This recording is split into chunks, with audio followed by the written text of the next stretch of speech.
ಭಾವನಾತ್ಮಕ ಸಂಪರ್ಕವನ್ನು ಹೊಂದಲು ಇಷ್ಟಪಡದ ಶೈಲಿಯ ಜನರು ತನ್ನ ಭಾವನೆಗಳನ್ನು ಮತ್ತು ಇತರರಿಗೆ ಪ್ರೀತಿಯನ್ನು ವ್ಯಕ್ತಪಡಿಸಲು ಕಷ್ಟಪಡುತ್ತಾರೆ.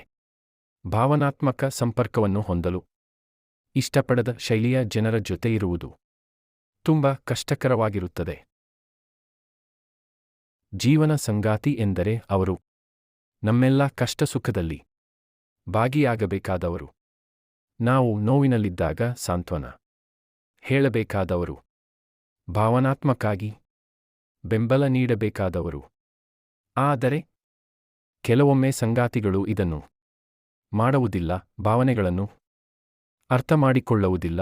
ಇದು ಬಹಳಷ್ಟು ಜನರಿಗೆ ಮಾನಸಿಕವಾಗಿ ನೋವನ್ನು ಉಂಟುಮಾಡುತ್ತದೆ.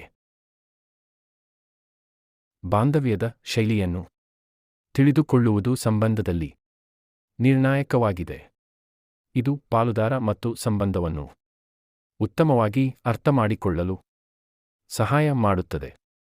ವಿವಿಧ ಬಾಂಧವ್ಯ ಶೈಲಿಗಳಿವೆ ಮತ್ತು ಇದು ವ್ಯಕ್ತಿಯಿಂದ ವ್ಯಕ್ತಿಗೆ ಭಿನ್ನವಾಗಿರುತ್ತದೆ.